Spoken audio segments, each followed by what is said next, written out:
ಪ್ರಿಯ ವೀಕ್ಷಕರೇ ನಮಸ್ಕಾರ. 2026 ಏಪ್ರಿಲ್ 20ನೇ ತಾರೀಕು ಮೀನರಾಶಿಯಲ್ಲಿ ಕುಜ ಶನಿ ಸಂಧಿ ನಡೆಯುತ್ತೆ. ಅಂದರೆ ಮಾರ್ಸ್ ಸ್ಯಾಟರ್ನ್ ಕಂಜಂಕ್ಷನ್ ಅಂತ. ಇದು ಪ್ರಪಂಚದ ಮೇಲೂ ಹಾಗೂ ಪ್ರತ್ಯೇಕವಾಗಿ 7 ರಾಶಿಗಳ ಮೇಲೂ ಖಂಡಿತವಾಗಿ ಸ್ವಲ್ಪ ವಿಚಿತ್ರವಾಗಿರುವಂಥ ಪರಿಣಾಮ ಬೀರುತ್ತೆ ಅಂತ ನನ್ನ ಅನಿಸಿಕೆ. ಈ ಬಾರಿ ಈ ಶನಿ ಕುಜ ಸಂಯೋಜನೆ ಪ್ರಪಂಚಕ್ಕೆ ಸಂಬಂಧಪಟ್ಟ ಹಾಗೆ ಕೆಲವು ಅಶುಭ ಪರಿಣಾಮಗಳನ್ನು ಬೀರಬಹುದು. ಇದರ ಮುಂಚಿತವಾಗಿ ನೋಡಿ, ಇದೇ ರೀತಿಯಲ್ಲಿ ಈಗ ನಾನು ಹೇಳೋದನ್ನು ಗಮನ ಇಟ್ಟು ಕೇಳಿಸ್ಕೊಳ್ಳಿ. ಇದೇ ರೀತಿ ಕುಜ ಶನಿ ಮೇಲಿನ ಮೀನರಾಶಿಯಲ್ಲೂ ನಡೆದಿದ್ದು 1998 ಏಪ್ರಿಲ್ ತಿಂಗಳಲ್ಲೇ, ಅಂದರೆ ಹೆಚ್ಚು ಕಮ್ಮಿ 29 ವರ್ಷ ಆಗಿದೆ. ಆಗ ಪ್ರಪಂಚಕ್ಕೆ ಸಂಬಂಧಪಟ್ಟ ಹಾಗೆ ಕೆಲವು ಪರಿಣಾಮಗಳನ್ನು ನಾವಿಲ್ಲಿ ಸ್ಮರಿಸಬೇಕಾಗತ್ತೆ. ನಾನೆಲ್ಲ ಇದನ್ನು ಎಲ್ಲ ರಿಸರ್ಚ್ ಮಾಡಿಕೊಂಡು ತಮ್ಗೆ ಹೇಳ್ತಾ ಇರೋದು. ಹಾಗೆಯೇ ಈಗ 2026 ಏಪ್ರಿಲ್ 20ನೇ ತಾರೀಕು ನಡೆಯೋ ಕುಜ ಶನಿ ಸಂಯೋಜನೆ ಅದೇ ರೀತಿ ಕೆಲವು ಘಟನೆಗಳನ್ನು ಮರುಸೃಷ್ಟಿ ಮಾಡಬಹುದು ಅಂತ ನನ್ನ ಅಭಿಪ್ರಾಯ. 2026 ಏಪ್ರಿಲ್ 20ನೇ ತಾರೀಕು ಸೋಮವಾರ ಕುಜ ಹಾಗೂ ಶನಿ ಮೀನರಾಶಿಯಲ್ಲಿ ಉತ್ತರ ಭಾದ್ರ ನಕ್ಷತ್ರ ಅಂದರೆ ಶನಿ ನಕ್ಷತ್ರದಲ್ಲಿ ಸರಿಯಾಗಿ 15 ಡಿಗ್ರಿಯಲ್ಲಿ ಸೇರ್ತಾರೆ. ಬೆಳಗಿನ ಜಾವ 3:44 ಈ ಸಮಯಕ್ಕೆ ಕುಂಡ್ಲಿ ಹಾಕಿದಾಗ ಗ್ರಹಸ್ಥಿತಿಗಳು ಹೀಗಿರುತ್ತೆ. ಕುಂಭಲಗ್ನ, ಲಗ್ನದಲ್ಲಿ ರಾಹು, ದ್ವಿತೀಯದಲ್ಲಿ ಅಂದರೆ ಮೀನದಲ್ಲಿ ನೀಚ ಬುಧ, ಕುಜ ಹಾಗೂ ಶನಿ, ತೃತೀಯದಲ್ಲಿ ಅಂದರೆ ಮೇಷದಲ್ಲಿ ರವಿ, ಚತುರ್ಥದಲ್ಲಿ ಅಂದರೆ ವೃಷಭದಲ್ಲಿ ಉಚ್ಚ ಚಂದ್ರ ಹಾಗೂ ಶುಕ್ರ, ಪಂಚಮದಲ್ಲಿ ಅಂದರೆ ಮಿಥುನದಲ್ಲಿ ಗುರು, ಹಾಗೆಯೇ ಸಪ್ತಮದಲ್ಲಿ ಸಿಂಹರಾಶಿಯಲ್ಲಿ ಕೇತು. ಈ ಗ್ರಹಸ್ಥಿತಿಗಳು ಪ್ರಪಂಚದ ಮೇಲೂ ಪ್ರಭಾವ ಬೀರುತ್ತೆ. 3 ರಿಂದ 6 ತಿಂಗಳವರೆಗೂ ಅದರದ್ದು ಎಫೆಕ್ಟ್ ಇರುತ್ತೆ. ಹಾಗೆಯೇ ರಾಶಿಗಳ ಮೇಲೆ ಕನಿಷ್ಠ 20 ರಿಂದ 25 ದಿನಗಳವರೆಗೂ ಸ್ವಲ್ಪ ಅಶುಭ ಪರಿಣಾಮಗಳನ್ನು ಬೀರಬಹುದು ಅಂತ ನನ್ನ ರಿಸರ್ಚಲ್ಲಿ ನಾನು ಕಂಡುಹಿಡ್ಕೊಂಡಿದ್ದೀನಿ. ಏಪ್ರಿಲ್ 20ನೇ ತಾರೀಕಿಂದ ಈ ಎಫೆಕ್ಟ್ಸು ಸ್ಟಾರ್ಟ್ ಆಗುತ್ತೆ. ಇಲ್ಲೊಂದು ವಿಷಯ ಹೇಳಕ್ಕೆ ಇಷ್ಟಪಡ್ತೀನಿ. ಏಪ್ರಿಲ್ 20ನೇ ತಾರೀಕು ಅಕ್ಷಯ ತೃತೀಯ ಕೂಡ ಇರುತ್ತೆ. ಅಂದರೆ ಅದರ ಸಂಚಿಗೆ ನಾನು ತಿರುಗಿ ಮತ್ತೆ ಮಾಡ್ತೀನಿ. ಬಟ್ ಈ ಅಕ್ಷಯ ತೃತೀಯಕ್ಕೂ ಇವಾಗ ನಾನು ಹೇಳ್ತಾ ಇರೋದಕ್ಕೂ ಸಂಬಂಧ ಇಲ್ಲ. ಕುಜ ಶನಿ ಸಂಧಿ ಅಂತ. ಸಾಧಾರಣವಾಗಿ ಇದಷ್ಟು ಒಳ್ಳೆಯದಲ್ಲ. ಯಾವುದೇ ಜಾತಕ ತಗೊಳ್ಳಿ ವೀಕ್ಷಕರೇ, ಯಾರಿಗಾದರೂ ಕುಜ ಹಾಗೂ ಶನಿ ಒಂದೇ ರಾಶಿಯಲ್ಲಿದ್ದರೆ, ಅಥವಾ ಶನಿ ಕುಜನ ಮನೆಯಲ್ಲಿರೋದು ಅಥವಾ ಕುಜ ಶನಿ ಮನೆಯಲ್ಲಿರೋದು, ಒಬ್ಬರ ಮೇಲೆ ಒಬ್ಬರು ದೃಷ್ಟಿ ಹಾಕೋದು, ಈ ರೀತಿಯಲ್ಲಿ ಸಂಬಂಧಗಳಿದ್ರೆ ಅವರ ಲೈಫ್ ಪೂರ್ತಿ ಒತ್ತಡಗಳು ಜಾಸ್ತಿ ಇರುತ್ತೆ. ಜೀವನದಲ್ಲಿ ಯಾವಾಗಲೂ ಒಂದು ಸರ್ತಿ ಒಂದು ಸರ್ಜರಿ ಆಗ್ಬೋದು ಅಥವಾ ಒಂದು ಅಪಘಾತ ಕೂಡ ಆಗ್ಬೋದು. ಆಮೇಲೆ ಜನರಲ್ಲಾಗಿ ಸಂಬಂಧಗಳಲ್ಲಿ ಸ್ವಲ್ಪ ಎಡವಟ್ಟುಗಳನ್ನು ಉಂಟು ಮಾಡುತ್ತೆ. ಇವಾಗ ಈ 98ರಲ್ಲಿ ಆಗಿರೋದಕ್ಕೆ ಕೆಲವು ಉದಾಹರಣೆಗಳನ್ನು ಕೊಡ್ತೀನಿ. ಹಾಗೇನೇ ಈಗ ಪ್ರಪಂಚದಲ್ಲಿ ಏನು ನಡೀಬಹುದು ಅಂತ ನಾನು ತಮಗೆ ತಿಳಿಸ್ತೀನಿ. ಈ ಪ್ರಪಂಚದ ಮೇಲೆ ಈ ಪರಿಣಾಮಗಳು ಏಪ್ರಿಲ್ 26ರಿಂದ 6 ತಿಂಗಳವರೆಗೂ ನಡೀಬಹುದು. ಏಪ್ರಿಲ್ 26, 20ನೇ ತಾರೀಕಿಂದ ಒಂದು ಕಂಪ್ಯಾರಿಟಿವ್ ಅನಾಲಿಸಿಸ್ ಅಂತ ಮಾಡೋಣ ಬನ್ನಿ.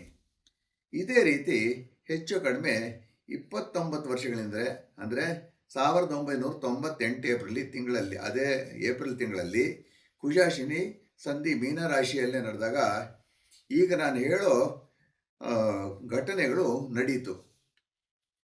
ಹೀಗಾಗಿ ಈ ಬಾರಿ ಅಂದರೆ 2020 ಏಪ್ರಿಲ್ 20ನೇ ತಾರೀಕು ನಡೆಯೋ ಕುಜ ಶನಿ ಸಂಧಿ ಅದೇ ರೀತಿ 100% ಅಂತ ಹೇಳೋಲ್ಲ, ಅದೇ ರೀತಿ ಕೆಲವು ಪರಿಣಾಮಗಳನ್ನು ಪ್ರಪಂಚದ ಮೇಲೆ ಬೀರಬಹುದು.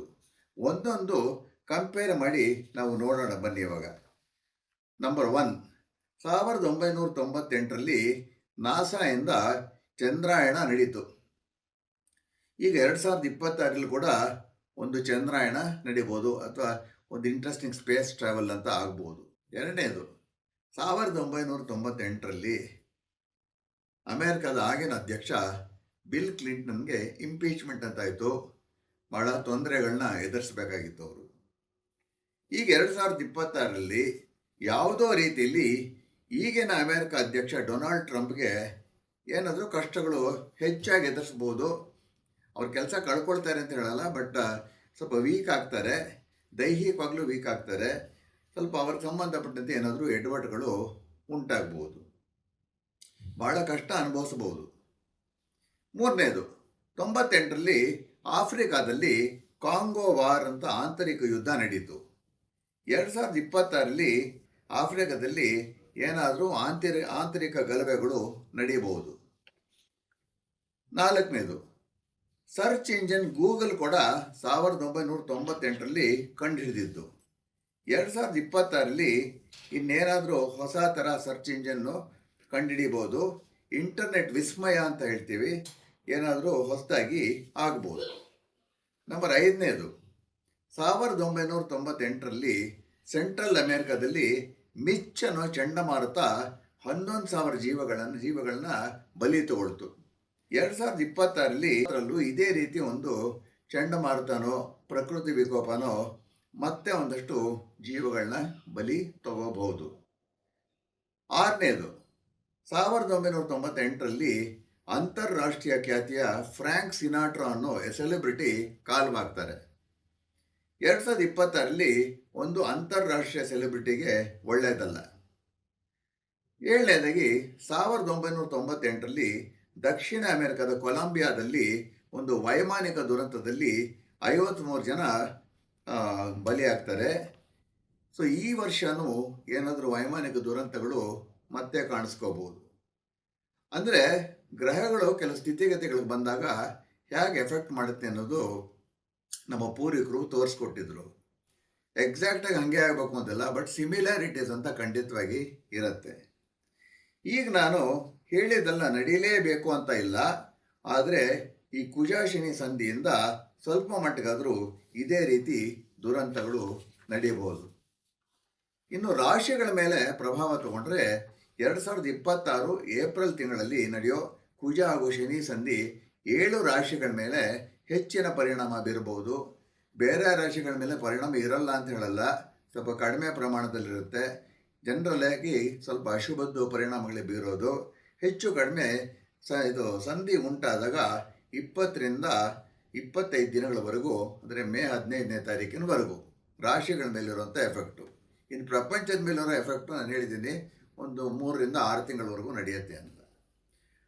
ಆ ರಾಶಿಗಳು ಯಾವುದು ಅಂದರೆ ಮೇಷ, ಮಿಥುನ, ಸಿಂಹ, ಕನ್ಯಾ, ವೃಶ್ಚಿಕ, ಕುಂಭ ಹಾಗೂ ಮೀನ.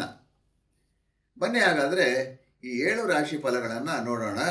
ಹಾಗೆಯೇ 7 ರಾಶಿಗಳಿಗೆ ಒಂದೇ ಪರಿಹಾರ, ಅದು ಸಂಚಿಕೆಯ ಕಡೆಯ ಭಾಗದಲ್ಲಿ ಅದನ್ನು ನಾನು ತಿಳಿಸ್ತೀನಿ. ಈಗ ಮೇಷ ರಾಷ್ಟ್ರಾಧಿಪತಿ ಕುಜ 12ನೇ ಮನೆ ಅಂದರೆ ವ್ಯಯಸ್ಥಾನದಲ್ಲಿ ಶನಿ ಜೊತೆ ಸೇರಿರೋದು ಅಷ್ಟು ಶುಭ ಅಲ್ಲ, ಖರ್ಚುಗಳು ಹೆಚ್ಚು. ಹಾಗೆಯೇ 12ನೇ ಮನೆ ಅಂದರೆ ಶಯನಸ್ಥಾನ ಆಗಿರೋದ್ರಿಂದ ಮೇಷರಾಶಿಯವರಿಗೆ ನಿದ್ದೆ ಬರಲ್ಲ, ನಿದ್ದೆ ಕೆಡಿಸ್ಕೊಂಡ್ಬಿಡ್ತಾರೆ, ಹಾಸಿಗೆಯಲ್ಲಿ ಒದ್ದಾಡ್ತಾ ಇರ್ತಾರೆ, ಬಹಳ ಒತ್ತಡಗಳು.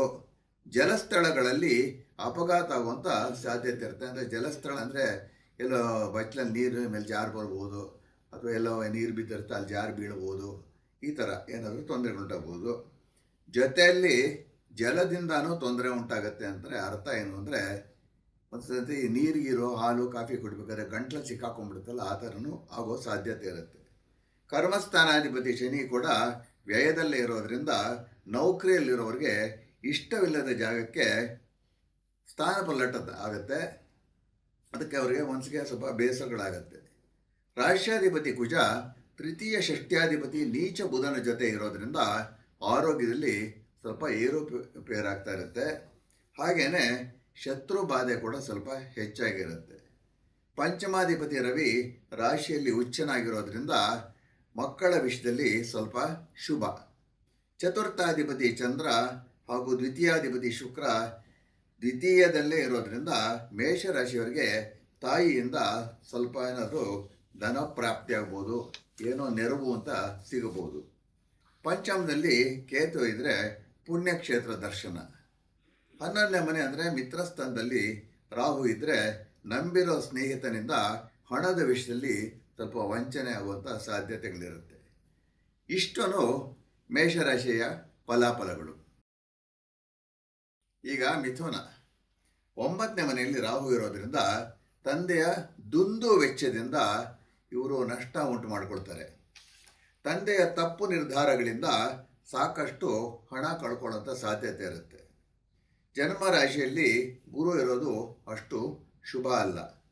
ಮನಸ್ಸಿಗೆ ಏನಾದರೂ ಬೇಸರ ಆಗೋದು, ಹೇಳದೇ ಅದರ ಕಾರಣಗಳಿರುತ್ತೆ, ಒಂಥರ ಹೇಳ್ಕೊಳಕ್ಕಾಗಲ್ಲ, ಬಿಟ್ಕೊಳಕ್ಕಾಗಲ್ಲ, ಆ ರೀತಿಯಲ್ಲಿ ನಿರಾಸೆ, ಸ್ವಲ್ಪ ಮಟ್ಟಕ್ಕೆ ದುರಾಸೆ, ಈ ರೀತಿ ಆಗಾಗ ಉಂಟಾಗ್ಬೋದು.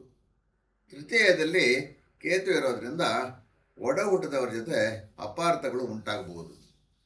ರಾಶಿಯ ಮೇಲೆ ಶನಿಗ್ರಸ್ತ ಕುಜನ ಚತುರ್ಥ ದೃಷ್ಟಿಯಿಂದ ಆರೋಗ್ಯದಲ್ಲಿ ಏರುಪೇರು, ಹೈ ಬಿ ಪಿ, ಸ್ವಲ್ಪ ಕೊಲೆಸ್ಟ್ರಾಲು ಇರೋಂಥ ಸಮಸ್ಯೆ ಇರುವಂಥವ್ರಿಗೆ ಉಲ್ಬಣ ಆಗ್ಬೋದು. ಸಾಧಾರಣವಾಗಿ ಮಿಥುನ್ ಲಗ್ನಕ್ಕೆ ಕುಜ ಬಂದು ಸ್ವಲ್ಪ ಅಶುಭ ಗ್ರಹ ಆಗ್ತಾನೆ. ವೃತ್ತಿ ಜೀವನದಲ್ಲಿ ಒತ್ತಡಗಳು ಹೆಚ್ಚಾಗ್ಬೋದು. ಹಾಗೆಯೇ ಎಲ್ಲರ ಜೊತೆಯಲ್ಲೂ ಮನಸ್ತಾಪ, ಎಲ್ಲೇಂದ್ರಲ್ಲಿ ಜಗಳಗಳಾಗ್ಬೋದು, ಇವರೇನೋ ಮಾತಾಡೋಕೆ ಹೋಗಿ ಇನ್ನೇನೋ ಆಗ್ಬೋದು, ಈ ರೀತಿಯಲ್ಲಿ ಮಿಸ್ಅಂಡರ್ಸ್ಟ್ಯಾಂಡಿಂಗ್ಸ್ ಅಂತ ಜಾಸ್ತಿ ಆಗ್ತಾ ಇರುತ್ತೆ. ತೃತೀಯಾಧಿಪತಿ ರವಿ ಲಾಭದಲ್ಲಿ ಉಚ್ಚನಾಗಿರೋದ್ರಿಂದ ಒಂದು ಬಾರಿ ಅನಿರೀಕ್ಷಿತ ಧನ ಲಾಭ ಕೂಡ ಅನ್ಎಕ್ಸ್ಪೆಕ್ಟೆಡ್ ಅಂತ ಹೇಳ್ತೀವಲ್ಲ, ಆ ರೀತಿ ಅವ್ರಿಗೊಂದು ಲಾಭ ಉಂಟಾಗತ್ತೆ. ಧನಸ್ಥಾನಾಧಿಪತಿ ಚಂದ್ರ ಹಾಗೂ ವ್ಯಯಾಧಿಪತಿ ಶುಕ್ರ ವ್ಯಯದಲ್ಲೇ ಇರೋದ್ರಿಂದ ಒಳ್ಳೆಯ ಸಂಪಾದನೆ ಇರುತ್ತೆ. ಆದರೆ ಅದಕ್ಕಿಂತ ಹೆಚ್ಚು ಖರ್ಚುಗಳು ಕೂಡ ಇರುತ್ತೆ. ಇಷ್ಟನ್ನು ಮಿಥುನ ರಾಶಿಯ ಫಲಾಫಲಗಳು. ಸಿಂಹ ರಾಶಿಯಲ್ಲಿ ಕೇತು ಇರೋದ್ರಿಂದ ಪದೇ ಪದೇ ಸೋಂಕುಗಳು, ನಾನು ಯಾವಾಗಲೂ ಹೇಳ್ತಾ ಇರ್ತೀನಿ, ಲಗ್ನದಲ್ಲಿ ಯಾರಿಗೆ ರಾಹು ಕೇತುಗಳಿರ್ತಾರೆ, ಅದರಲ್ಲೂ ಪ್ರತ್ಯೇಕ ಕೇತು ಇರ್ತಾನೆ, ಅವ್ರಿಗೆ ಸ್ವಲ್ಪ ಸ್ಮಾಲ್ ಸ್ಕಿನ್ ಇಶ್ಯೂಸ್ ಬರ್ಬೋದು, ಗುಳ್ಳೆಗಳ ಥರ, ಬೊಬ್ಬೆಗಳ ಥರ ಈ ರೀತಿಯಲ್ಲಿ ಆಗ್ತಾ ಇರುತ್ತೆ. ಅದರಲ್ಲೂ ಅದು ಸಿಂಹ ಬಂದು ಸೂರ್ಯನಿಗೆ ಸಂಬಂಧಪಟ್ಟಿರೋದ್ರಿಂದ ಕಣ್ಣಿಗೆ ಹಾಗೂ ಚರ್ಮಕ್ಕೆ ಸಂಬಂಧಪಟ್ಟಿದ್ದು ಸೋಂಕುಗಳು ಕಾಣಿಸ್ಕೋಬೋದು.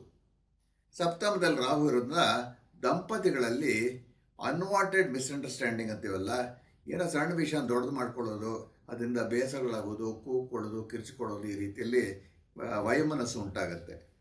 ಸಪ್ತಮಾಧಿಪತಿ ಶನಿ ಕುಜಗ್ರಸ್ತನಾಗಿರೋದ್ರಿಂದ ಅಷ್ಟಮದಲ್ಲಿ ಇರೋದ್ರಿಂದ ಮದುವೆ ನಿಶ್ಚಯ ಆಗಬಹುದು. ಆದರೆ ಮಾತುಕತೆಯಲ್ಲಿ ಭಿನ್ನಾಭಿಪ್ರಾಯಗಳು ಬೆಳೆದು ಜಾಸ್ತಿಯಾಗಿ ಮಾತುಕತೆ ಮುರಿದು ಬೀಳಬಹುದು. ಅಷ್ಟಮದಲ್ಲಿ ಕುಜ ಇರೋದ್ರಿಂದ ಚಿಕ್ಕದಾಗಿ ಮೂಲವ್ಯಾಧಿ ಕಾಣಿಸ್ಕೋಬೋದು. ಯಾವುದೇ ಜಾತಕದಲ್ಲಿ ಕುಜ ಅಥವಾ ಕೇತು ಅಷ್ಟಮದಲ್ಲಿದ್ದರೆ ಅವ್ರ ಜೀವನದಲ್ಲಿ ಯಾವಾಗಲೊಂದು ಸರ್ತಿ ರಂಧ್ರಗಳಲ್ಲಿ ಏನಾದರೂ ಸ್ವಲ್ಪ ಎಡವಟ್ಟುಗಳು ಉಂಟಾಗುವಂಥ ಸಾಧ್ಯತೆಗಳಿರುತ್ತೆ. ಧನಸ್ಥಾನ ಹಾಗೂ ಲಾಭಸ್ಥಾನಾಧಿಪತಿ ಬುಧ ಅಷ್ಟಮದಲ್ಲಿ ನೀಚ. ಹೀಗಾಗಿ ಹಣಕಾಸಿನ ವ್ಯವಸ್ಥೆಯಲ್ಲಿ ಬಹಳ ಏರುಪೇರು. ರಾಷ್ಟ್ರಾಧಿಪತಿ ರವಿ ಉಚ್ಚನಾದರೂ ಬಲಹೀನ. ಯಾಕೆಂದರೆ ರವಿ ಇರೋದು ಅಶ್ವಿನಿ ನಕ್ಷತ್ರ, ಅಂದರೆ ಕೇತು ನಕ್ಷತ್ರದಲ್ಲಿ. ಹೀಗಾಗಿ ರಾಷ್ಟ್ರಾಧಿಪತಿ ರವಿಗೆ ಬಲ ಇಲ್ಲದೆ ಇರೋದ್ರಿಂದ ಇವ್ರ ದೇಹಕ್ಕೆ ಒಂಥರ ಏನಾದರೂ ಮುಜುಗರ ಆಗೋದು, ಸುಸ್ತಾಗೋದು, ನಿದ್ದೆ ಬರೋದು, ಆ ವೆಲ್ ಬೀಯಿಂಗ್ ಅಂತ ಹೇಳ್ತೀವಲ್ಲ, ಅದು ಇರೋದಿಲ್ಲ ಅವರಿಗೆ. ಪಂಚಮಾಧಿಪತಿ ಗುರು ಲಾಭದಲ್ಲಿರೋದ್ರಿಂದ ಮಕ್ಕಳ ವಿದ್ಯಾಭ್ಯಾಸಕ್ಕೆ ಒಳ್ಳೆಯದೇನೆ. ಇಷ್ಟು ವೀಕ್ಷಕರೇ ಸಿಂಹರಾಶಿಯ ಫಲಾಫಲಗಳು. ಈಗ ಕನ್ಯಾ ರಾಷ್ಟ್ರಾಧಿಪತಿ ಬುಧ ಕೂಡ ನೀಚತ್ವದಲ್ಲಿ ಬಲಹೀನನಾಗಿದ್ದಾನೆ ಸಪ್ತಮ ಸ್ಥಾನದಲ್ಲಿ. ಸಾಧಾರಣವಾಗಿ ಯಾರದೇ ಜಾತಕದಲ್ಲಿ ಬುಧ ಸಪ್ತಮದಲ್ಲಿದ್ದರೆ, ಅದು ನೀಚತ್ವ ಹೊಂದಿದರೆ, ಸಾಧಾರಣವಾಗಿ ದೈಹಿಕ ದಾಂಪತ್ಯದಲ್ಲಿ ಸ್ವಲ್ಪ ಎಡವಟ್ಟುಗಳು ಉಂಟಾಗುತ್ತೆ. ಸರಿಯಾಗಿರೋ ವೈದ್ಯರ ಸಲಹೆ ಪಡ್ಕೋಬೇಕಾಗತ್ತೆ. ಇದರಿಂದ ಕನ್ಯಾ ರಾಶಿಯವರ ಆರೋಗ್ಯ ಪದೇ ಪದೇ ಏರುಪೇರಾಗಿ ಮನಸ್ಸಿಗೆ ಏನಾದರೂ ಬೇಸರಗಳು ಉಂಟಾಗುತ್ತೆ. ಹಾಗೆಯೇ ಬುಧ ಎರಡು ಪಾಪಗ್ರಹಗಳ ಜೊತೆ, ಅಂದರೆ ಕುಜ ಹಾಗೂ ಶನಿ ಜೊತೆ ಇರೋದ್ರಿಂದ ನರ ದೌರ್ಬಲ್ಯ ಉಂಟಾಗ್ಬೋದು. ಪದೇ ಪದೇ ಕತ್ತು, ಭುಜ, ಸೊಂಟದಲ್ಲಿ ನೋವು, ಈ ರೀತಿಯಲ್ಲಿ ಸ್ವಲ್ಪ ನರ ದೌರ್ಬಲ್ಯದಿಂದ ನೋವುಗಳುಂಟುತ್ತೆ. ಸಯಾಟಿಕ ಅಂತ ಹೇಳ್ತೀವಲ್ಲ, ಅದೆಲ್ಲ ಇರುವಂಥ ಸಾಧ್ಯತೆ ಇರುತ್ತೆ. ಒಳ್ಳೆ ವೈದ್ಯರ ಸಲಹೆ ಪಡ್ಕೋಬೇಕು. ವ್ಯಯಾಧಿಪತಿ ರವಿ ಅಷ್ಟಮದಲ್ಲಿರೋದ್ರಿಂದ ಸಣ್ಣ ಶಸ್ತ್ರಚಿಕಿತ್ಸೆ ಸಾಧ್ಯ. ಚಿಕ್ಕದಾಗಿರ್ಬೋದು, ಸ್ವಲ್ಪ ದೊಡ್ಡದಾಗಿರ್ಬೋದು. ಪಿತೃಸ್ಥಾನದಲ್ಲಿ ಶುಕ್ರ ಹಾಗೂ ಉಚ್ಚ ಚಂದ್ರ ಇರೋದ್ರಿಂದ ಸ್ವಲ್ಪ ಪಿತ್ರಾರ್ಜಿತ ಆಸ್ತಿ ಲಭ್ಯ ಆಗುವಂಥ ಲಕ್ಷಣಗಳು. 12ನೇ ಮನೆ ಅಂದರೆ ಮೋಕ್ಷ ಸ್ಥಾನದಲ್ಲಿ ಕೇತು ಇರೋದ್ರಿಂದ ಧ್ಯಾನದಲ್ಲಿ ಒಳ್ಳೆಯ ಆಧ್ಯಾತ್ಮಿಕ ಅನುಭವಗಳು. ಯಾವಾಗಲೂ ನೋಡಿ ವೀಕ್ಷಕರೇ, ಧ್ಯಾನ ಅಂತ ಮಾಡಿದಾಗ, ನಾವು ಮೆಡಿಟೇಷನ್ ಅಂತ ಮಾಡಿದಾಗ ಕೆಲವೊಂದು ಮೆಕ್ಯಾನಿಕಲ್ ಆಗಿ ಗಂಟೆಗಳೊತ್ತು ಮಾಡ್ತಾರೆ, ಕೆಲವರು ಏನಾಗುತ್ತೆ ಅಂದರೆ ಅದರಲ್ಲೇ ಮುಳುಗೋಗ್ಬಿಡ್ತಾರೆ. ಯಾಕಂದರೆ ಒಳಗಡೆ ಬಂದು ಆಂತರಿಕದಲ್ಲಿ ಏನೋ ಅವ್ರಿಗೆ ಬೇರೆ ಬೇರೆ ಥರ ಅನುಭವಗಳಾಗ್ತಾ ಇರುತ್ತೆ. ಈ ಧ್ಯಾನಕ್ಕೆ ಸಂಬಂಧಪಟ್ಟಿದ್ದು, ದೇವರಿಗೆ ಸಂಬಂಧಪಟ್ಟಿದ್ದು. ಅದಕ್ಕೆ ಸ್ವಲ್ಪ ಅದೃಷ್ಟ ಮಾಡಿರಬೇಕು. ಇಷ್ಟನ್ನು ಕನ್ಯಾ ರಾಶಿಯ ಫಲಾಫಲಗಳು. ವೃಶ್ಚಿಕ ರಾಶ್ಯಾಧಿಪತಿ ಕುಜ ಪಂಚಮದಲ್ಲಿ ಶನಿಗ್ರಸ್ತನಾಗಿರೋದ್ರಿಂದ ಅಷ್ಟು ಒಳ್ಳೆಯದಲ್ಲ. ಹಾಗೆಯೇ ಅಷ್ಟಮಾಧಿಪತಿ ಬುಧ ಕೂಡ ಪಂಚಮದಲ್ಲಿ ನೀಚ ರಾಶಿಯಿಲ್ದಾನೆ. ಸಾಧಾರಣವಾಗಿ ನೋಡಿ ವೀಕ್ಷಕರೇ, ಜಾತಕಗಳಲ್ಲಿ ಪಂಚಮ ಸ್ಥಾನದಲ್ಲಿ ಶನಿ ಇದ್ರೆ ಏನಾಗುತ್ತೆ ಅಂದರೆ ಪಂಚಮಕ್ಕೆ ಬುದ್ಧಿಸ್ಥಾನ ಅಂತೀವಿ, ಶನಿಗೆ ಮಂದ ಅಂತ ಹೇಳ್ತೀವಿ. ಸೊ ಸಾಧಾರಣವಾಗಿ ಕೆಲವು ಕೇಸಸಲ್ಲಿ ನೋಡಿದಂಗೆ ಪಂಚಮದಲ್ಲಿ ಶನಿ ಇದ್ದಾಗ ಅಥವಾ ಗೋಚಾರದಲ್ಲಿ ಜನ್ಮರಾಶಿಯಿಂದ ಶನಿ ಪಂಚಮ ಬಂದಾಗ ಮೈಲ್ಡಾಗಿ OCD ಅನ್ನೋ ಇಂಬ್ಯಾಲೆನ್ಸು ಕ್ರಿಯೇಟ್ ಆಗುತ್ತೆ. ಅಬ್ಸೆಸಿವ್ ಕಂಪಲ್ಸಿವ್ ಡಿಸಾರ್ಡರ್ ಅಂದರೆ ಅವ್ರು ಥಿಂಕ್ ಮಾಡೋದೆಲ್ಲ ಬೇರೆ ಬೇರೆ ಥರ ಥಿಂಕ್ ಮಾಡ್ತಾ ಇರ್ತಾರೆ. ಏನು ಮಾಡಬೇಕು ಅಂತ ಗೊತ್ತಾಗಲ್ಲ, ಭಾಳ ಕನ್ಫ್ಯೂಷನ್ಗೆ ಬರ್ತಾರೆ. ದೇಹ ಹಾಗೂ ಮನಸ್ಸಿಗೆ ಬಹಳ ಮುಜುಗರ ಆಗುತ್ತೆ. ಪಾದಗಳಲ್ಲಿ ಪದೇ ಪದೇ ಜೋಮು ಹಿಡಿಯೋದು, ಕ್ರ್ಯಾಂಪ್ಸ್ ಬರೋದು ಈ ರೀತಿಯಲ್ಲಿ ಆಗುತ್ತೆ. ಚತುರ್ಥದಲ್ಲಿ ರಾಹು ಇರೋದ್ರಿಂದ ತಾಯಿ ಯೋಗಕ್ಷೇಮಕ್ಕೆ ಅಷ್ಟು ಒಳ್ಳೆಯದಲ್ಲ. ಕರ್ಮಸ್ಥಾನಾಧಿಪತಿ ರವಿ ಷಷ್ಠದಲ್ಲಿ ಅಶ್ವಿನಿ ನಕ್ಷತ್ರದಲ್ಲಿ ಇರೋದ್ರಿಂದ ನೌಕರಿಯಲ್ಲಿರೋರಿಗೆ ಕೆಲಸ ಜಾಸ್ತಿ, ಅದಕ್ಕೆ ತಕ್ಕಂತೆ ಸಂಬಳ ಬರೋದಿಲ್ಲ, ಸಂಬಳ ಕಮ್ಮಿ ಆಗುತ್ತೋ ಅಥವಾ ಕೆಲಸ ಜಾಸ್ತಿ ಆಗುತ್ತೋ ಆ ರೀತಿಯಲ್ಲಿ ಆಗುತ್ತೆ. ಸಪ್ತಮದಲ್ಲಿ ಚಂದ್ರ ಹಾಗೂ ಶುಕ್ರ ಇರೋದ್ರಿಂದ ಈ ರಾಶಿಯ ಪ್ರೇಮಿಗಳಿಗೆ ಶುಭ ಉಂಟಾಗ್ಬೋದು. ಹಾಗೆಯೇ ರಾಶಿಯ ಅವಿವಾಹಿತರಿಗೆ ಮದುವೆ ನಿಶ್ಚಯ ಕೂಡ ಆಗ್ಬೋದು. ಅಷ್ಟಮದಲ್ಲಿ ಗುರು ಇರೋದ್ರಿಂದ ಮಕ್ಕಳಿಂದ ಮನಸ್ಸಿಗೆ ಸ್ವಲ್ಪ ನೋವುಂಟಾಗುತ್ತೆ. ಶೇರ್ ಮಾರ್ಕೆಟಲ್ಲಿ ಹೆಚ್ಚು ನಷ್ಟ ನೋಡಬೇಕಾಗತ್ತೆ. ಇದೊಂಥರ ಹ್ಯಾಬಿಟ್ ಥರ ಮಾಡ್ಕೊಂಡು ಕೆಲವರು ಮಾಡ್ಕೊಡ್ತಾರೆ, ಅದರಿಂದ ಭಾಳ ನಷ್ಟ ಉಂಟಾಗುತ್ತೆ. ಇದು ಈ ರಾಶಿಯ ಜೂಜುಕೋರರಿಗೆ ಮನೆ ಕೂಡ ಬಿಡೋ ಪರಿಸ್ಥಿತಿ ಉಂಟಾಗ್ಬೋದು, ಮನೆ ಕೂಡ ಮಾರುವಂಥ ಪರಿಸ್ಥಿತಿ ಕೂಡ ಬರಬಹುದು. ಕರ್ಮಸ್ಥಾನದಲ್ಲಿ ಕೇತು ಇರೋದ್ರಿಂದ ಈ ರಾಶಿಯ ಋತ್ವಿಕರಿಗೆ ಶುಭ ಉಂಟಾಗತ್ತೆ. ಅಂದರೆ ಅವ್ರಿಗೆ ಏನೋ ಅನುಕೂಲಗಳಾಗೋದು, ಅವ್ರು ಅಂದ್ಕೊಂಡಿದ್ದ ಕೆಲಸಗಳು ನಡೆಯೋದು, ಆ ರೀತಿಯಲ್ಲಿ ದೇವರ ಆಶೀರ್ವಾದದಿಂದ ಆ ರೀತಿಯಲ್ಲಿ ನಡೆಯುತ್ತೆ. ಇಷ್ಟು ವೃಶ್ಚಿಕ ರಾಶಿಯ ಫಲಗಳು. ಕುಂಭ ರಾಶ್ಯಾಧಿಪತಿ ಶನಿ ದ್ವಿತೀಯದಲ್ಲಿ, ಇಲ್ಲಿ ಶನಿ ಪ್ರಭಾವ ಬಹಳ ಹೆಚ್ಚು. ರಾಶಿಯಲ್ಲಿ ರಾಹು ಪದೇ ಪದೇ ಸೋಂಕುಗಳು, ನೆಗಡಿ, ಶೀತ ಈ ರೀತಿಯಲ್ಲಿ. ದ್ವಿತೀಯದಲ್ಲಿ ಕುಜ ಹಾಗೂ ಶನಿಯ ಪ್ರಭಾವದಿಂದ ಕುಂಭ ರಾಶಿಯವರಿಗೆ ಎರಡನೇ ಮನೆ ಬಂದು ಬಾಯನ್ನು ಸೂಚಿಸುತ್ತೆ. ಬಾಯಲ್ಲಿ ಹುಣ್ಣು, ಹಲ್ಲಿನ ಸಮಸ್ಯೆ, ಪದೇ ಪದೇ ನಾಲಿಗೆನ ಕಚ್ಕೊಳ್ಳೋದು, ಈ ರೀತಿ ಏನಾದರೂ ಸ್ವಲ್ಪ ಮುಜುಗರದ ಅನುಭವಗಳು ಆಗ್ತಾ ಇರುತ್ತೆ. ಆಗಾಗ ತಲೆಯ ನೋವು ಕೂಡ ಕಾಣಿಸ್ಕೋಬೋದು. ಸರಿಯಾದ ವೈದ್ಯರ ಸಲಹೆ ಪಡ್ಕೋಬೇಕು. ಸಪ್ತಮಾಧಿಪತಿ ರವಿ ತೃತೀಯದಲ್ಲಿದ್ದರೆ ಪತಿ ಅಥವಾ ಪತ್ನಿಗೆ ಯಾರೋ ಮೂರನೇ ವ್ಯಕ್ತಿಯಿಂದ ಏನಾದರೂ ಹಿಂಸೆ ಆಗ್ಬೋದು ಅಥವಾ ಯಾವುದೋ ರೀತಿಯಲ್ಲಿ ತೊಂದರೆ ಕೂಡ ಆಗ್ಬೋದು. ಅದಕ್ಕೆ ಯಾವಾಗಲೂ ದಂಪತಿಗಳು ಅವರ ಜೀವನದಲ್ಲಿ ಮೂರನೇ ವ್ಯಕ್ತಿ ಅಂತ ಯಾರಾದರೂ ಎಂಟ್ರ್ ಆದಾಗ ಅದಕ್ಕೆ ಪರ್ಮಿಷನ್ ಕೊಡಬಾರ್ದು. ಅವ್ರ ಪಾಡಿಗೆ ಅವರು ಒಬ್ಬರ ಮೇಲೆ ನಂಬಿಕೆ ಇಟ್ಕೊಂಡು ಜೀವನ ನಡೆಸಬೇಕು. ಚತುರ್ಥದಲ್ಲಿ ಷಷ್ಠ್ಯಾಧಿಪತಿ ಚಂದ್ರ ಇರೋದು ತಾಯಿ ಯೋಗಕ್ಷೇಮಕ್ಕೆ ಒಳ್ಳೆಯದಲ್ಲ. ಇದು ನಾನು ಯಾವಾಗಲೂ ಹೇಳ್ತಾ ಇರ್ತೀನಿ, ಕುಂಭಲಗ್ನ ಅಥವಾ ಕುಂಭರಾಶಿಗೆ ಚಂದ್ರ ಸ್ವಲ್ಪ ಅಶುಭ ಗ್ರಹ ಅಂತ. ಮತ್ತು 4ನೇ ಮನೆಯಲ್ಲಿ ಚಂದ್ರ ಬಂದಾಗ 4ಕ್ಕೆ ಮಾತೃ ಸ್ಥಾನ ಅಂತೀವಿ. ಚಂದ್ರ ಮಾತೃಕಾರಕ ಆಗ್ತಾನೆ, ಕಾರಕೋ ಭಾವನಾಶ ಅಂತ ಆ ರೀತಿಯಲ್ಲಿ ಉಂಟಾಗತ್ತೆ. ಹಾಗೆಯೇ ಚತುರ್ಥದಲ್ಲಿ ಶುಕ್ರ ಇರೋದ್ರಿಂದ ಒಂದು ಒಳ್ಳೆಯದೇನೆಂದರೆ ಒಂದು ಹೊಸ ವಾಹನ ಲಭ್ಯ ಆಗ್ಬೋದು. ಪಂಚಮದಲ್ಲಿ ಗುರು ಇರೋದರಿಂದ ಕುಂಭರಾಶಿಯವರಿಗೆ ದೈವಶಕ್ತಿ, ಆ ದೈವ ರಕ್ಷಣೆ ಕೂಡ ಇರುತ್ತೆ ಅವರಿಗೆ. ಸಪ್ತಮದಲ್ಲಿ ಕೇತು ಇರೋದ್ರಿಂದ ಮದುವೆ ವಿಷಯದಲ್ಲಿ ವಂಚನೆ ಸಾಧ್ಯ. ಏನಾದರೂ ಮದುವೆ ಪ್ರಯತ್ನಗಳಿದ್ರೆ 1-2 ತಿಂಗಳು ಮುಂದೂಡಿದ್ರೆ ಅದು ಬಹಳ ಒಳ್ಳೆಯದು. ಇಷ್ಟು ಕುಂಭರಾಶಿಯ ಫಲಗಳು. ಈಗ ಕಡೆಯದಾಗಿ ಮೀನ ರಾಶಿಯಲ್ಲೇ ಶನಿ ಕುಜ ಸಂಧಿ ನಡೆಯೋದು. ಈಗ ಸುಮಾರು ಸರ್ತಿ ಹೇಳಿದ್ದೀನಿ, ಮೀನರಾಶಿಯವರಿಗೆ ಈ 7.5 ಮಧ್ಯಭಾಗ ನಡೀತಾ ಇರೋದ್ರಿಂದ ತಲೆ ಮೇಲೆ 100 kg ಭಾರ ಇಟ್ಕೊಂಡಂಗೆ ಲೆಕ್ಕ. ಏನಾದರೂ ಸಮಸ್ಯೆಗಳು, ಏನಾದರೂ ಬೇಸರಗಳು, ಮತ್ತು ಶನಿ ಕ್ವಾಲಿಟಿ ಏನೇನು ದುಃಖಂ ದಿನೇಶಾತ್ಮಶ, ಏನಾದರೂ ಒಂದು ದುಃಖ ಕೊಡೋದು, ಬೇಸರ, ಎಂತೂಸಿಯಾಸಮ್ ಅಂತ ಹೇಳ್ತೀವಲ್ಲ, ಲವಲವಿಕೆ ಅಂತ, ಅದನ್ನು ತೆಗೆದುಬಿಡ್ತಾನೆ. ಮೀನರಾಶಿಯವರು ಪ್ರಯಾಣ ಮಾಡಬೇಕಾದ್ರೆ, ಎಲ್ಲೇ ಓಡಾಡ್ತಿರ್ಬೇಕಾದ್ರೆ ಯಾವುದೇ ರೀತಿಯಲ್ಲಿ ಓಡಾಡ್ತಾ ಇರಬೇಕಾದ್ರೆ ಪ್ರತ್ಯೇಕವಾಗಿ ಜಲಸ್ಥಳಗಳಲ್ಲಿ ಬಹಳ ಜಾಗ್ರತೆ ವಹಿಸಬೇಕು.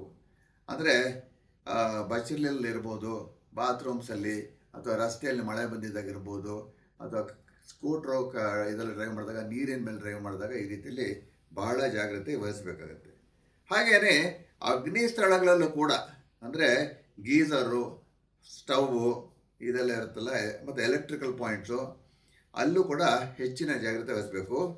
ನೀಚ ಬುಧ ಹಾಗೂ ಕುಜ ಸೇರಿರೋದ್ರಿಂದ ಇದನ್ನು ತಿಳ್ಕೊಳ್ಳಿ ವೀಕ್ಷಕರೇ. ಯಾರದೇ ಜಾತಕದಲ್ಲಿ ಕುಜ ಬುಧನಿಗೂ ಸಂಬಂಧ ಇದ್ದರೆ, ಅಂದರೆ ಒಂದೇ ರಾಶಿಯಲ್ಲಿ ಇಬ್ಬರು ಇದ್ದರೆ, ಭಾಳ ಕ್ಲೋಸ್ ಕಂಜಂಕ್ಷನಲ್ಲಿ ಸಾಧಾರಣವಾಗಿ ಏನಾಗುತ್ತೆ ಅಂದರೆ ಅವ್ರ ಮೈಯಲ್ಲಿ ಏನೋ ಕರೆಂಟ್ ಹೊಡೆದಂಗೆ ಒಂದು ಫೀಲ್ ಬರ್ತಾ ಇರ್ತಾರೆ. ನರ್ವಸ್ ವೀಕ್ನೆಸ್ ಅಂತ ಖಂಡಿತವಾಗಿ ಉಂಟಾಗುತ್ತೆ ಅವ್ರಿಗೆ. ಬಿ ಕಾಂಪ್ಲೆಕ್ಸ್ ಶಾರ್ಟೇಜಿಂದ ಆಗುತ್ತೋ ಅಥವಾ ಬೇರೆ ಏನಾದರೂ ಆಗುತ್ತೋ ಗೊತ್ತಿಲ್ಲ, ಅದು ಅವ್ರ ವೈದ್ಯನ ಸಲಹೆ ಪಡ್ಕೋಬೇಕಾಗತ್ತೆ. ಬಟ್ ಕೆಲವ್ರಿಗೆ ಮೈಗ್ರೇನ್ ತಲೆನೋವು ಬರೋಕ್ಕೆ ಶುರು ಆಗುತ್ತೆ. ಸೊ ಇಲ್ಲಿ ಸದ್ಯಕ್ಕೆ ಬುಧ ಹಾಗೂ ಕುಜ ಸೇರಿರೋದ್ರಿಂದ ಕರೆಂಟ್ ವಿಷಯದಲ್ಲಿ, ವಿದ್ಯುತ್ ವಿಷಯದಲ್ಲಿ ಇನ್ನೂ ಜಾಗ್ರತೆ ವಹಿಸಬೇಕು. ಸ್ಟವ್ಸ್, ಇವಾಗ ಹೆಣ್ಮಕ್ಳೆಲ್ಲ ಅಡುಗೆ ಮಾಡಬೇಕಾದ್ರೆ, ಅದು ಯಾರಾದರೂ ಆಗಲಿ ಅಡುಗೆ ಮಾಡಬೇಕಾದ್ರೆ ಸ್ಟವ್ ವಿಷಯದಲ್ಲಿ ಕೇರ್ಫುಲ್ ಇರಬೇಕು. ಇಲ್ಲಿ ಗಂಡಸರಿಗೂ ಅನ್ವಯಿಸುತ್ತೆ, ಸ್ತ್ರೀಯರಿಗೂ ಅನ್ವಯಿಸುತ್ತೆ, ಪುರುಷರಿಗೂ ಅನ್ವಯಿಸುತ್ತೆ. ಷಷ್ಠ್ಯಾಧಿಪತಿ ರವಿ ದ್ವಿತೀಯದಲ್ಲಿರೋದ್ರಿಂದ ಸ್ವಲ್ಪ ಕಣ್ಣಿನ ಸಮಸ್ಯೆ ಕೂಡ ಕಾಡ್ಬೋದು. ಸಾಧಾರಣವಾಗಿ ಸುಶ್ರುತ ಮುನಿಗಳು ಗ್ರಂಥದಲ್ಲಿ, ಸುಶ್ರುತ ಸಂಹಿತಲ್ಲಿ ಈ ಕಾಂಬಿನೇಷನ್ ಬಂದಾಗ ಏನು ಹೇಳ್ತಾರೆ ಅಂದರೆ, ವಯಸ್ಸೇನಾದರೂ ಇಲ್ಲಿ ಈ ಥರ ಕೆಲವು ಗ್ರಹಸ್ಥಿತಿಗಳು ಬಂದಾಗ ಕ್ಯಾಟ್ರಾಕ್ಟ್ ಬರುವಂಥ ಸಾಧ್ಯತೆ ಇರುತ್ತೆ ಅಂತ. ಅದು ಸರಿಯಾಗಿರೋ ಕಣ್ಣಿನ ಡಾಕ್ಟ್ರಿಗೆ ನೀವು ತೋರಿಸ್ಕೋಬೇಕು. ತೃತೀಯದಲ್ಲಿ ಉಚ್ಚ ಚಂದ್ರ ಹಾಗೂ ಶುಕ್ರ ಇರೋದ್ರಿಂದ ಮೀನರಾಶಿಯವರ ಮಕ್ಕಳಿಗೆ ಶುಭ ಉಂಟಾಗುತ್ತೆ. ಯಾಕಂದರೆ ಚಂದ್ರ ಬಂದ್ಬಿಟ್ಟು ಪಂಚಮಾಧಿಪತಿ ಆಗ್ತಾನೆ, ಪುತ್ರಸ್ಥಾನಾಧಿಪತಿ ಅಂತ. ಚತುರ್ಥಾಧಿಪತಿ ಬುಧ ನೀಚತ್ವ ಹೊಂದಿರೋದ್ರಿಂದ ತಾಯಿ ಯೋಗಕ್ಷೇಮಕ್ಕೆ ಅಷ್ಟು ಒಳ್ಳೆಯದಲ್ಲ. ಷಷ್ಠದಲ್ಲಿ ಕೇತು ಇರೋದ್ರಿಂದ ಆಗಾಗ ಹೊಟ್ಟೆ ಉಬ್ರ ಆಗುತ್ತೆ. ಶಯನಸ್ಥಾನದಲ್ಲಿ ರಾಹು ಇರೋದ್ರಿಂದ ಆಗಾಗ ನಿದ್ದೆ ಇಳಿಯುತ್ತೆ, ಆದರೆ ನಿದ್ದೆ ಬರಲ್ಲ. ಸಪ್ತಮಾಧಿಪತಿ ಶನಿ ಕುಜಗ್ರಸ್ತನಾಗಿರೋದ್ರಿಂದ ಪತಿ ಅಥವಾ ಪತ್ನಿಗೆ ಒಂದು ಸಣ್ಣ ಶಸ್ತ್ರಚಿಕಿತ್ಸೆ ಆಗ್ಬೋದು. ಅಂದರೆ ಶಸ್ತ್ರಚಿಕಿತ್ಸೆ ಮೇಜರ್ ಆಪ್ರೇಷನ್ ಅಂತಲ್ಲ, ಚಿಕ್ಕದಾಗೇನೋ ಒಂದು ಮುಳ್ಳು ಸಿಕ್ಕೊಂಡು ತೆಗಿಬೋದು, ಅಥವಾ ಒಂದು ದೊಡ್ಡೊಂದು ನೀಡಲ್ ಹಾಕ್ಬಿಟ್ಟು ಬ್ಲಡ್ ಟೆಸ್ಟ್ ತಗೋಬೋದು. ಆ ರೀತಿಯಲ್ಲಿ ಆಗುವಂಥ ಸಾಧ್ಯತೆ ಇರುತ್ತೆ. ಇಷ್ಟು ಮೀನರಾಶಿಯ ಫಲಗಳು. ಇನ್ನು ಪರಿಹಾರಕ್ಕೆ ಸಂಬಂಧಪಟ್ಟ ಹಾಗೆ ಎಲ್ಲ ರಾಶಿಯವರೆಗೂ ಒಂದೇ ಪರಿಹಾರ. ಕುಜ ಮತ್ತು ಶನಿಯಿಂದ ಸ್ವಲ್ಪ ಏನಾದರೂ ಆರಾಧನೆ ಮಾಡ್ಕೋಬೇಕಾಗುತ್ತೆ. ಹೀಗಾಗಿ ಬೆಳಗ್ಗೆ ಸ್ನಾನದ ನಂತರ ಉತ್ತರಾಭಿಮುಖ ಎಲ್ಲ ರಾಶಿಯವರು, ಈ 7 ರಾಶಿಯವರು ಅಂತಲ್ಲ, ಎಲ್ಲ ರಾಶಿಯವರು ಮಾಡಿದ್ರೆ ಬಹಳ ಒಳ್ಳೆಯದು. ಕುಜ ಮಂತ್ರವನ್ನು ವೈಖಾರಿ ರೂಪದಲ್ಲಿ 28 ಬಾರಿ ಜಪಿಸಿ, ಧರಣೇ ಗರ್ಭ ಸಂಭೂತಂ ವಿದ್ಯುತ್ ಕಾಂತಿ ಸಮಪ್ರಭಂ ಕುಮಾರಂ ಶಕ್ತಿ ಹಸ್ತಂ ಚ ಮಂಗಳಂ ಪ್ರಣಮಾಮ್ಯಹಂ. ಮತ್ತೊಮ್ಮೆ ಹೇಳ್ತೀನಿ ವೀಕ್ಷಕರೇ, ಧರಣೇ ಗರ್ಭ ಸಂಭೂತಂ ವಿದ್ಯುತ್ ಕಾಂತಿ ಸಮಪ್ರಭಂ ಕುಮಾರಂ ಶಕ್ತಿ ಹಸ್ತಂ ಚ ಮಂಗಳಂ ಪ್ರಣಮಾಮ್ಯಹಂ. ಇನ್ನು ಸಂಜೆ ಸೂರ್ಯಾಸ್ತದ ನಂತರ ದಕ್ಷಿಣಾಭಿಮುಖ ಶನಿ ಮಂತ್ರವನ್ನು 28 ಬಾರಿ ಜಪಿಸಬೇಕು. ನಾನು ಯಾವಾಗಲೂ ಹೇಳ್ತೀನಿ, ಶನಿ ಮಂತ್ರ ಜಪಿಸ್ಬೇಕಾದ್ರೆ ನಿಮ್ಮ ಭುಜದ ಮೇಲೆ ಒಂದು ಕಪ್ಪದೇನಾದರೂ ಒಂದು ವಸ್ತ್ರ ಹಾಕ್ಕೊಂಡ್ರೆ ಭಾಳ ಒಳ್ಳೆಯದು ಅಂತ.